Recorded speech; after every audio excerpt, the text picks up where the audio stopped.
अंजुम की तालिबा युसरा और उसके ग्रुप को दावत देती हूँ कि वो अपना ड्रामा तालीम की अहमियत को पेश करे। इल्म से रोशन ख्याली आती है इंसान में, इल्म से रोशन ख्याली आती है इंसान में, पुख्तगी अखलाक में तो ताजगी ईमान में। टिंग टंग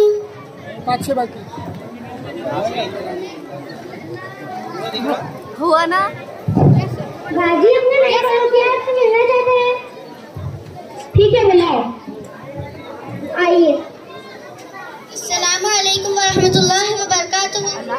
वालेकुम अस्सलाम। नाहिद, इनको हाय करना। Hi aunty. ये मेरी बहन रेहाना है और ये मेरी बेटी नाहिद। ये मेरी बेटी फातिमा है। आयशा, देखो मेहमान आए हैं, कुछ लाओ खाने के लिए। जी अभी लाती हूँ। आंटी आप कैसी है? कुछ दिनों से तबीयत बहुत खराब थी, बहुत बड़े हॉस्पिटल में बताया, बहुत सारा पैसा भी खर्च किया, अब थोड़ा आराम है। और आप कैसी हो बेटा? अल्हम्दुलिल्लाह मैं ठीक हूँ आंटी। लीजिए लीजिए। नाहिद बेटा तुम भी लो। Excuse me Nahid, we should eat with right hand not with left hand. और फातिमा तुमने कुछ कहा? हाँ मैंने कहा हमें सीधे हाथ से खाना चाहिए, ना कि बाएं हाथ से, क्योंकि बाएं हाथ से शैतान खाता है और खाने से पहले खाने के बाद दुआ भी पढ़नी चाहिए। दुआ? अरे दुआ दुआ तो इसे आती ही नहीं, इसे इन सब से फुर्सत तो मिले।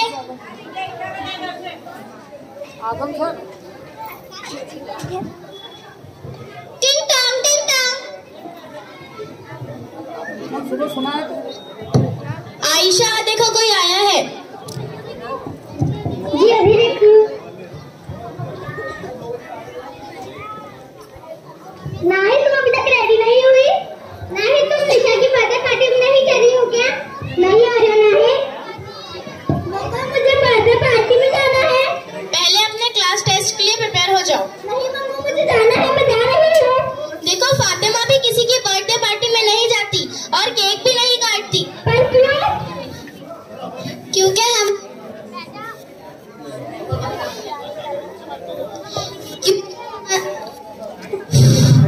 क्योंकि हमारे नबी करीम सल्लल्लाहु अलैहि वसल्लम ने केक काट कर बर्थडे मनाने का तरीका नहीं बताया। आप सल्लल्लाहु अलैहि वसल्लम की जिंदगी हमारे लिए बेहतरीन नमूना है, हमें उनके बताए हुए रास्ते पर चलना चाहिए।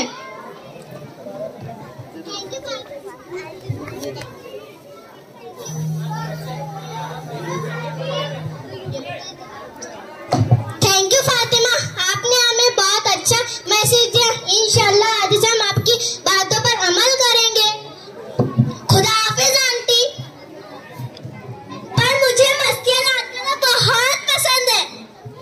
मस्ती से याद आया, हमारी नाहिद के स्कूल में प्रोग्राम में फिल्म का गाना गाया था।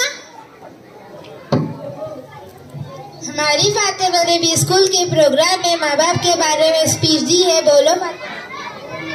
हाँ मैंने अपनी स्पीच में कहा था कि हमें अपने माँ बाप की इज्जत करनी चाहिए, उनका कहना मानना चाहिए और उनका फर्माबरदार बनना चाहिए, क्योंकि माँ के कदमों के नीचे जन्नत है और बाप जन्नत के दरवाजों में से बीच का दरवाजा है।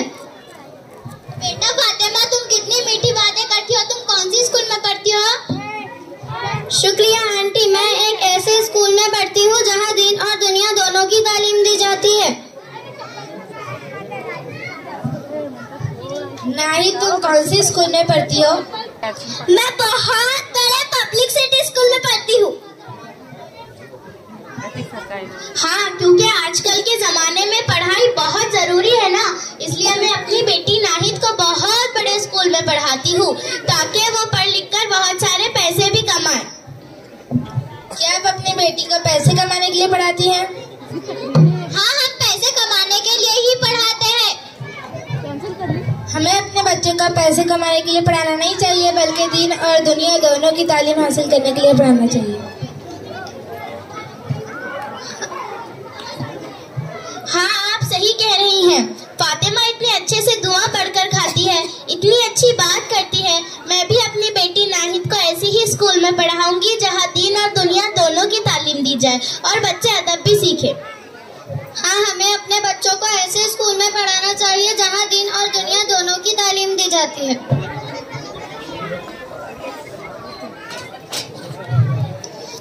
अस्सलामु अलैकुम वरहमतुल्लाहि वबरकातुहू। तो हमें आज के इस ड्रामे से ये सबक मिलता है कि हमें अपने बच्चों को ऐसे स्कूल में पढ़ाना चाहिए जहाँ दीन और दुनिया दोनों की तालीम दी जाती है और बच्चे अदब भी सीखते हैं, और हमें सीधे हाथ से खाना चाहिए और हमारे नबी करीम सल्लल्लाहु अलैहि वसल्लम के बताए हुए रास्ते पर चलना चाहिए।